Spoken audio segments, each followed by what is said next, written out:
ETV YouTube channels లో మీ వ్యాపార ప్రకటనల కోసం ఈ నంబర్కి కాల్ చేయండి. మన కోసం మనతో కొట్లాడే నిజమైన ప్రేమ చూపించే ఒకే ఒక వ్యక్తి అమ్మ.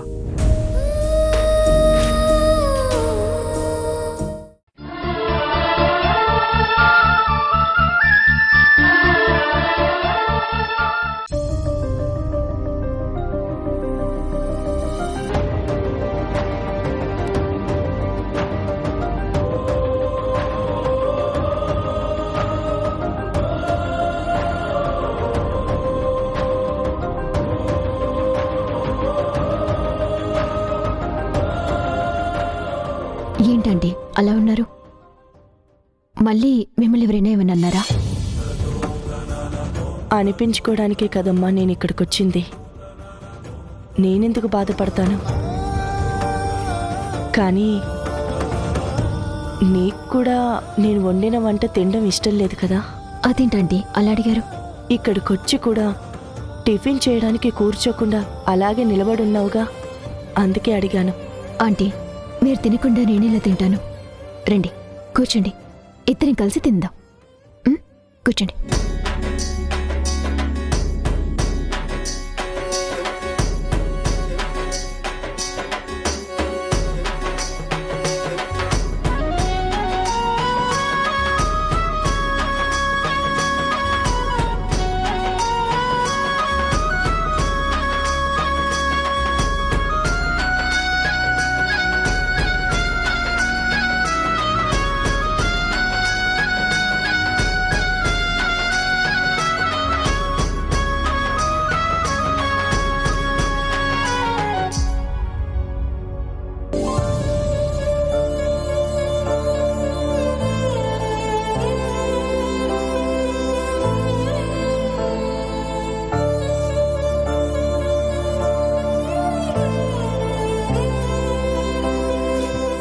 ఆంటీ, మీరు బయట నుంచి వచ్చారు, వీళ్ళకి ఇష్టం లేకుండా వచ్చారు కాబట్టి మిమ్మల్ని ఏదో ఒకటి అంటున్నారని మీరు అనుకోవచ్చు. కానీ అత్తయ్య గారిని కూడా వీళ్ళంతా ఇలాగే అనేవారు. ఆవిడ అనుక్షణం ఈ ఇంటి కోసమే తప్పించేవారు. కానీ ఒక్క స్త్రీ తప్ప ఎవ్వరూ అత్తయ్యని మనిషిలా చూసేవారే కాదు. అత్తగా బామ్మ కాని, భర్తగా మావయ్య గారు కాని, కొడుకుగా రిషి గాని ఆమెని గౌరవించేవారే కాదు. నేను ఈ ఇంటికొచ్చేసరికి ఆమెని ఒక వంట మనిషిగా, పని మనిషిగా ట్రీట్ చేసేవారు. ఆమెకి చదువు లేదనే వంకతో ఆమెను అవమానించేవారు. అప్పుడే నేను అత్తయ్యని చదువుకోవటానికి పంపాను. ఆంటీ, తినండి.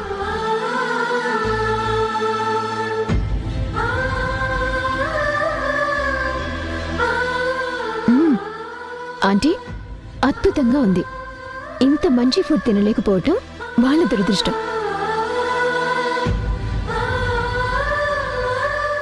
వేద, పెళ్ళీడికొచ్చిన ఆడపిల్లను పెట్టుకొని ఈవిడెందుకిలా వచ్చింది అనుకుంటున్నావా? ఈ ప్రశ్న మిమ్మల్ని బామడిగిందా? ఎలా చెప్పావు? ఆవిడ భావాలన్నీ చాలా ఓల్డ్గా ఉంటాయి. పోనీ సిద్ధాంతాలున్న మనిషి అనుకుందాం, కానీ ఆవిడ వాటికి కట్టుబడి ఉండదు. తనకి అనుకూలంగా అన్నింటినీ మార్చేసుకుంటుంది. మీరు ఎప్పుడు రావాల్సిందంటే, ఒక రకంగా మీరు మీ పిల్లలకి అన్యాయం చేశారు. మోసం చేసిన మగవాణ్ణి నిలదీయటం ఆడదాని హక్కు. మీరు మీ భర్తకి అన్యాయం చేయకూడదు అనుకున్నారు, కానీ దానివల్ల మీ పిల్లలకి అన్యాయం జరిగింది కదా. తండ్రి లేని పిల్లలుగా వాళ్ళు ఎన్ని బాధలు పడుంటారో. నిజమే వేద, కానీ నేను మా బాధల గురించి ఏ రోజు ఆలోచించలేదు. ఆయన బావుంటే చాలు అనుకున్నాను. కానీ దానివల్ల మావయ్య గారి మీద మీ పిల్లల్లో ద్వేషం పెరిగి ఉంటుంది కదా. దూరంగా వెళ్ళినందుకు నా పిల్లలు ఆయన్ని ద్వేషిస్తే, ఇప్పుడొచ్చినందుకు ఈ పిల్లలు నన్ను ద్వేషిస్తున్నారు. ఆంటీ, అది సహజమే కదా.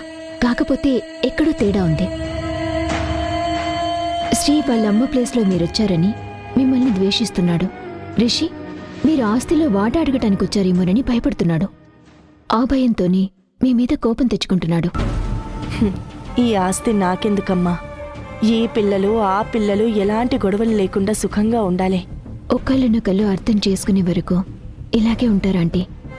తర్వాత వాళ్లే కలిసిపోతారు. కాకపోతే ఈ మగవాళ్ళ ఈగోల మధ్య మన ఆడవాళ్ళ నలిగిపోతున్నాం. పెద్దవారుగా అత్తయ్య అందరికీ నచ్చజెప్తే బావుండు. కానీ ఆవిడ ఆ పని చేయడం లేదు. ఆంటీ, ఆవిడికి తన కొడుకు బాగుంటే చాలు.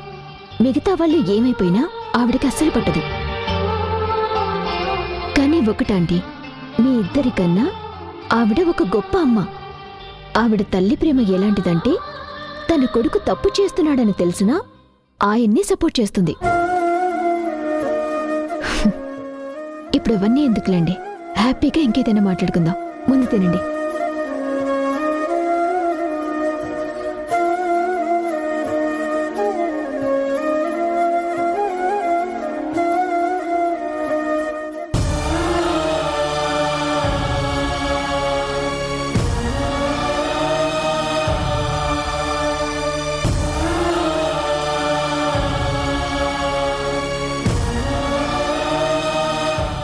సరస్వతి,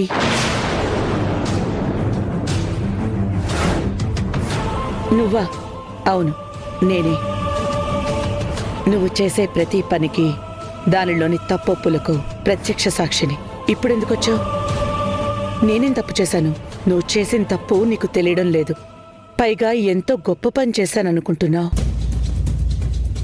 కానీ ఒక్కసారి ఆలోచించు, నువ్వు చేసిన పని కరెక్ట్ అని నీకైనా అనిపిస్తోందా? నువ్వు మాట్లాడేది దేని గురించి?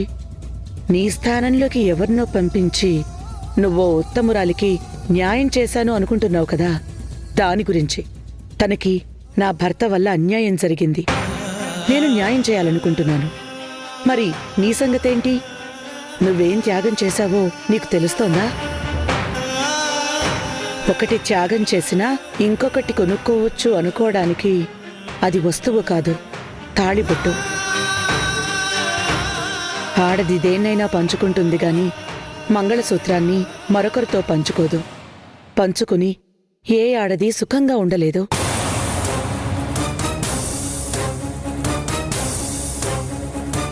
నువ్వు సమాధానం చెప్పలేవని నాకు తెలుసు. అంతరాత్మకి సమాధానం చెప్పలేని ఏ పనైనా తప్పే. గుర్తుపెట్టుకో.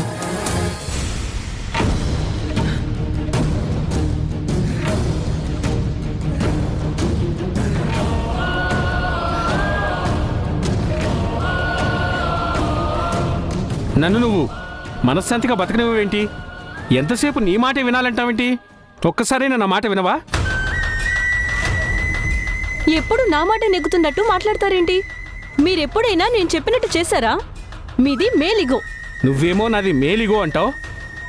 నువ్వు చెప్పే చెత్త మాటలు వింటే మా వాళ్ళందరూ నన్ను హెన్ పిక్కెడ్ అంటున్నారు. వాళ్ళు అలాగే అంటారు. మీ వాళ్ళకి మనం కలిసి ఉండటం ఇష్టం లేదు, అందుకే అలా అంటున్నారు. మీకు వైఫ్ ముఖ్యమా, మీ వాళ్ళు ముఖ్యమా? అలా అంటే ఇంకేం చెప్పను? నాకు మా వాళ్ళు ముఖ్యం, నువ్వు కూడా ముఖ్యం. అలా కుదరదు. ఎవరో ఒక్కరినే సెలెక్ట్ చేసుకో. అలా అయితే నువ్వు నాకు అక్కర్లేదు. అప్పుడు నువ్వు కూడా నాకు అక్కర్లేదు. నేను ఒంటరిగా బతకగలను. అయితే బతుకో.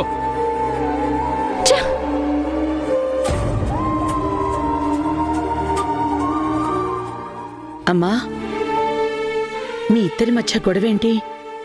మీ ఇద్దరు ఏ విషయం గురించి గొడవ పడుతున్నారు? ఆయనకి తన వాళ్లే ఎక్కువండి. నన్ను అస్సలు పట్టించుకోరు. ఇంకతనితో నేను పడలేనండి. ఆయన వదిలేసి నా బతుకు నేను బతుకుదామనుకుంటున్నాను. తప్పమ్మా, ఎప్పుడూ అలా అనొద్దు.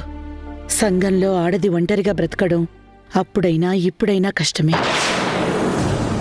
నీ భర్త నిన్నే కాదు, నీ వాళ్ళని కూడా గౌరవించాలి అని కోరుకుంటావు కదా. అలాగే అతను కూడా నువ్వు వాళ్ళని గౌరవించాలి అనుకుంటున్నాడు. అది కాదండి. అలాగని ఆయనకి బానిసగా బతకమంటారా? ఆడవాళ్ళకి వాళ్ళ అభిప్రాయాలకి ఏ గౌరవం లేదా? అలా ఎందుకు అనుకుంటావమ్మా? నువ్వు అతన్ని లోకువ చేస్తే నువ్వు లోకువైనట్టే. అలాగే అతను నిన్ను చులకన చేస్తే అతను తక్కువైనట్టే. ఎక్కువ తక్కువలు చూసుకోవడానికి ఇది వ్యాపారం కాదు. ఓటమి గెలుపులు చూసుకోవడానికి ఇది ఆట కాదు, జీవితం. బాగా ఆలోచించు. మీరు చెప్పేది నిజమేనండి. ఇక నుంచి నేను కూడా ఏ గొడవలు లేకుండా ఉంటాను.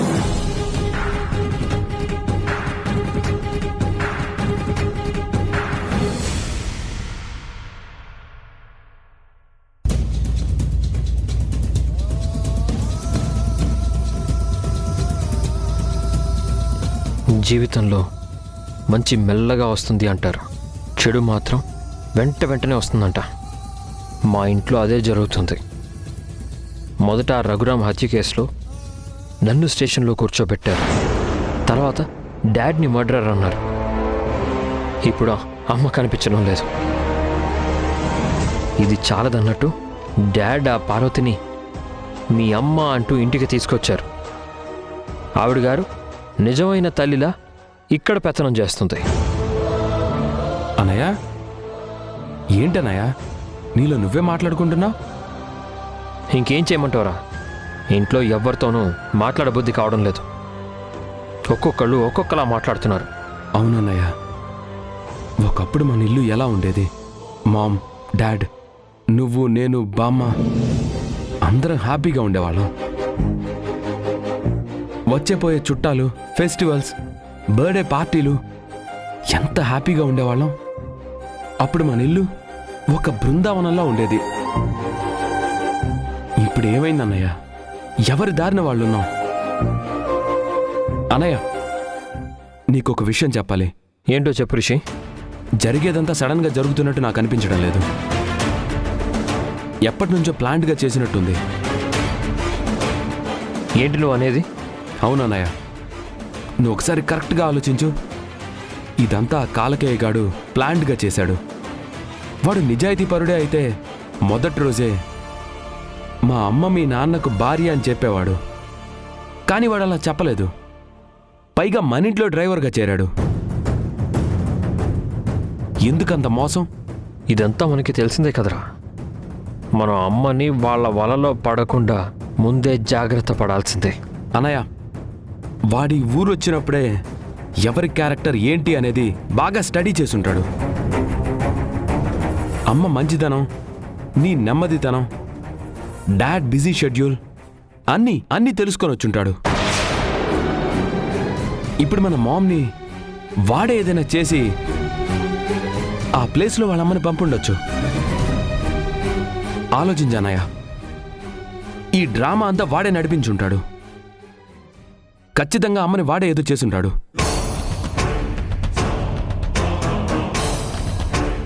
ఆ కార్తికేయని ఎట్టి పరిస్థితుల్లోనూ వదలనరా. వాడే కాదు, మన అమ్మ కనిపించకుండా పోవడానికి కారణం ఎవరైనా సరే వాళ్ళని అస్సలు వదిలిపెట్టను. అన్నయ్య, నువ్వు అను చాలు, వాణ్ణి నేను చంపేస్తాను. వాణ్ణేంటి, ముందిక్కడున్న వాళ్ళ అమ్మని కూడా చంపేస్తాను. రిషి, వాడిలా ఆవేశపడలేదు. నీట్గా ప్లాన్ ప్రకారమే అంతా చేశాడు. నిజం చెప్పాలంటే తడిగుడ్డతో గొంతు కోయడం అంటారే, అలా చేశాడు. హీఈస్ ఎ బ్రూటస్, నమ్మక ద్రోహి. కన్న కొడుకుల ఆదరించిన అమ్మనే వెన్నుపోటు పొడిచాడు. టైం రాగానే వాడికి బుద్ధి చెప్దాంరా. అది కాదన్నయ్య. రిషి, నా మాట విను. వాడెవడి కోసమో నీ లైఫ్ స్పాయిల్ చేసుకోవద్దు. వాడి సంగతి నేను చూస్తాను. నువ్వు వెళ్ళు.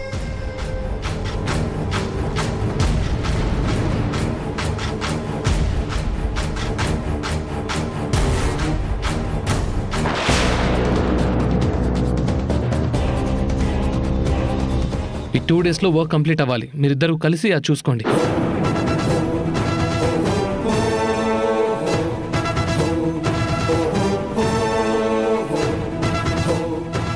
మీరు వెళ్ళి పని చూసుకోండి. రేయ్, మా అమ్మనేం చేసావు? అదే ప్రశ్న నేను నిన్ను ఇంకోలా అడిగాను, గుర్తుందా? ఏ మాట్లాడవే? ఆ రోజు మీ ఇంటికి వచ్చే సరస్వతి గారు ఏరి అని అడిగితే మా ఇంటి విషయాల్లో జోక్యం చేసుకోవద్దని నువ్వు మీ తమ్ముడు చెప్పారు. ఇప్పుడే మొహం పెట్టుకుని మా అమ్మేదని అడుగుతున్నావు. నేను మా అమ్మ ఏది అని అడగలేదు. మా అమ్మని ఏం చేసావని అడిగాను. మీ ఇంట్లో వాళ్ళందరికీ తప్పులు చేసి వాటిని ఎదుటి వాళ్ళ మీదకి నెట్టేయడం అలవాటైపోయింది. ఇంక నీ డ్రామాలు ఆపు. మా అమ్మని బెదిరించావా, భయపెట్టావా? అలా బెదిరించే అలవాటు నా బ్లడ్లోనే లేదు. అవి నీ బుద్ధులు, మీ నాన్న బుద్ధులు. రేయ్, నువ్వు కూడా మా డాడీ బ్లడ్డే కదరా. కావచ్చు, కానీ నేను చిన్నప్పటి నుంచి ఆ పాము పడగలో పెరగలేదు. అందువల్ల నాకు ఆ బుద్ధులు రాలేదు. ఏంట్రా వాగుతున్నావు? నువ్వేంట్రా వాగుతున్నావు? రేయ్, ఈ రోజు నిన్ను వదిలిపెట్టను రా. నేను కూడా నీ పొగరు దించాలని చూస్తున్నాను రా. రేయ్, శ్రీ కార్తీక్ ఆగండి. మీ ఇద్దరిలో ఎవరికేమైనా ఆ తల్లులిద్దరూ బాధపడతారు. అంకుల్, జరిగిన దానిలో నా తప్పేం లేదు. వీడు కావాలని ఇదంతా చేస్తున్నాడు. చూడండి, మా అమ్మ బయటికి రాకపోతే ఎట్టి పరిస్థితుల్లోనూ ఊరుకోను. ఎవ్వరిని వదిలిపెట్టను. అంకుల్, వీళ్ళింట్లో వాళ్ళే ఆవిడతో గొడవ పడ్డారు. ఆవిడింట్లోంచి వెళ్ళిపోయేలా చేశారు. ఇప్పుడు నింద నా మీద వేస్తున్నారు. చూడు, మీ ఫ్యామిలీ పెద్ద మాయగాళ్ల ఫ్యామిలీ. నువ్వు ప్లాన్డ్గానే మా దగ్గర డ్రైవర్గా చేరావు. తర్వాత మీ అమ్మని మా అమ్మకి ఫ్రెండ్ని చేసావు. ఇప్పుడు మా అమ్మని మాయం చేసి మీ అమ్మని మా ఇంటికి పంపించావు. నువ్వు నిజంగా నిజాయితీగా వాడివి అయితే మొదటి రోజే వచ్చి మీ అమ్మకి జరిగిన అన్యాయానికి మమ్మల్ని నిలదీసేవాడివి, అంతేగాని దొంగల మా ఇంట్లోకి వచ్చేవాడివి కాదు. షడప్! నీ ఆస్తిని ఆశిస్తే అలాగే వచ్చేవాణ్ణి. కోర్టుకు వెళ్ళి సగం ఆస్తిని లాక్కునేవాణ్ణి. కానీ నాకెప్పుడూ ఆ ఉద్దేశం లేదు. మరి మా ఇంట్లో డ్రైవర్గా ఎందుకు చేరావు? మా అమ్మకు మా మావయ్యకు చేసిన అన్యాయానికి బదులుగా మీ డాడీని వేసేద్దామనుకున్నాం. కానీ మా అమ్మ అడ్డుపడింది. మీ ఫ్యామిలీని ఏం చేయకూడదని మా దగ్గర మాట తీసుకుంది. ఆవిడ మంచితనమే మీ నాన్నను కాపాడింది. లేకపోతే ఏం చేస్తావరా? ఏ శ్రీ, ఆపండి. మీ ఇద్దరు గొడవ పడ్డం దేనికి? పోలీస్ కంప్లైంట్ ఇవ్వండి, వాళ్లే చూసుకుంటారు. అనవసరంగా మీరెందుకు గొడవ పడుతున్నారు? రేయ్, పోరా, చూసాం పో.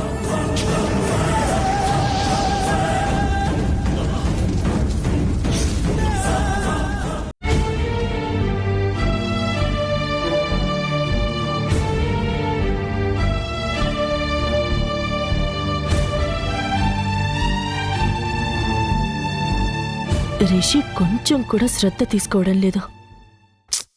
ఇది సాత్విక్ అయితే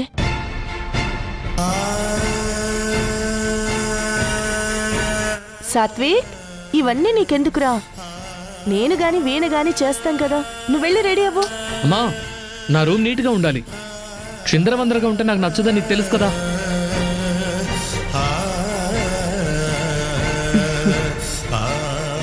ఏమైనా సాత్విక్ దారి వేరు. వాడు ఈ కాలం కుర్రాడు కాదు.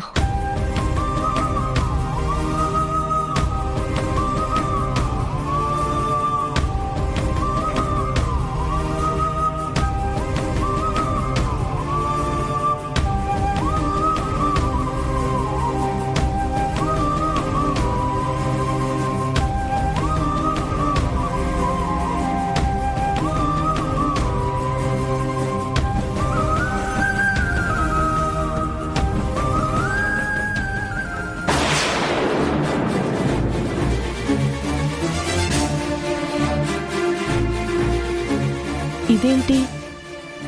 ఇదేదో గ్లూకోజ్ పౌడర్లా ఉంది. రిషి తిండి సరిగ్గా తినకుండా ఈ గ్లూకోజ్లవి తింటున్నట్టున్నాడు. వయసులో ఉన్న కుర్రాడు తిండి తినకుండా ఇవేం పనులు?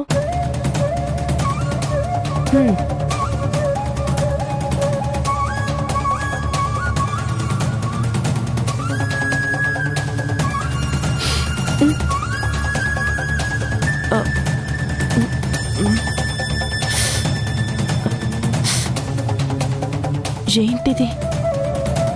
ఈ పౌడర్ స్మెల్ చూడగానే తల తిరిగింది.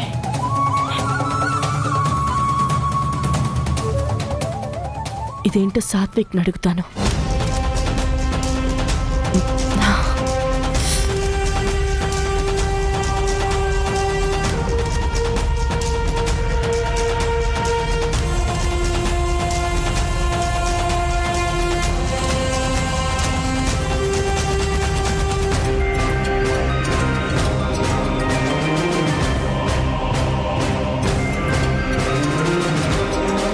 అమ్మా, సాత్విక్, నాకు ఒక పౌడర్ ప్యాకెట్ దొరికిందిరా.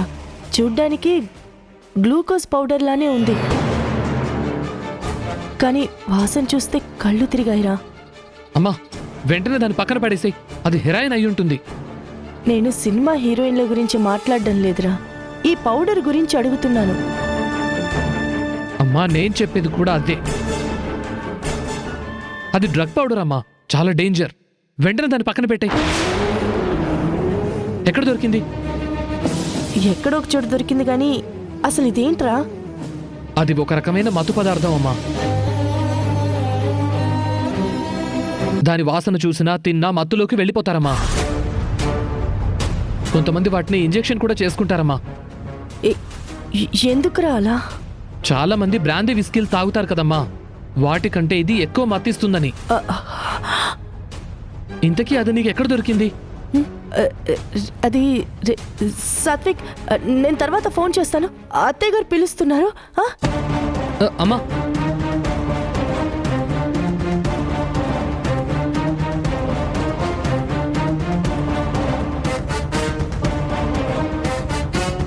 అంటే రిషి చెడు అలవాట్లకి బానిసయ్యాడన్నమాట. ఈ విషయం అక్కకి తెలిస్తే బాధపడుతుంది. ఆయనకి చెప్తే పట్టించుకోరు. అత్తయ్య గారికి చెప్తే నేను చాడలు చెప్తున్నాననుకుంటారు. ఇప్పుడు ఎవరికి చెప్పాలి?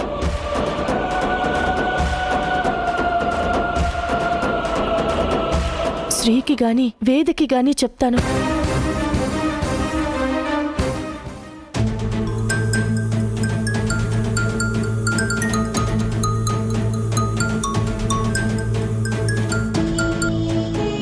హలో, నేనండి సరస్వతిని. సరస్వతి, ఎక్కడున్నావు? నేనెక్కడుంటే ఏంటిలేండి. ఇంతకీ నేను చెప్పిన పని చేశారా? చేశాను. పార్వతిని ఇంటికి తీసుకొచ్చాను. నువ్వు ఇంటికి వచ్చేసాయి. మీరు నేను చెప్పిన పని చెయ్యలేదు. అదేంటి? నువ్వు పార్వతిని ఇంటికి తీసుకురామని చెప్పావు, తీసుకొచ్చాను. తీసుకొస్తే సరిపోతుందా? తనని భార్యగా చూడద్దా? ఇంకా నన్నేం చేయమంటావు? ఈ వయసులో సిగ్గు లేకుండా పిల్లల ముందు ఈవిడ నా భార్య అని చెప్పాను. అప్పుడు వాళ్ళు నన్ను చూసిన చూపులు గుర్తొస్తే ఒంటి మీద పెట్రోల్ పోసుకుని తగలబెట్టినట్టుంది. ఈ బాధ మీరిప్పుడు అనుభవిస్తున్నారు, కానీ వాళ్ళు చాలా కాలం నుంచి అనుభవిస్తూనే ఉన్నారు. మరి వాళ్ళ సంగతేంటి?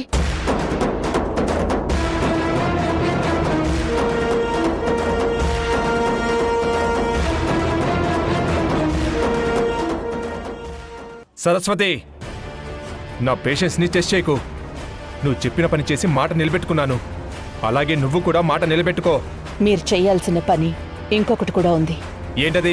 మన కంపెనీలకున్న సరస్వతి ఇండస్ట్రీస్ అన్న పేరుని తీసేసి పార్వతి ఇండస్ట్రీస్ అని పెట్టాలి.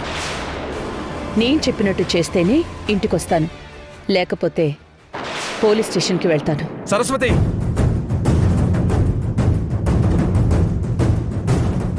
ఈటీవీ విన్ యాప్ రోజుకి కేవలం రూపాయి మాత్రమే. ఇప్పుడే ఈటీవీ విన్ యాప్ డౌన్లోడ్ చేసి సబ్స్క్రైబ్ చేయండి.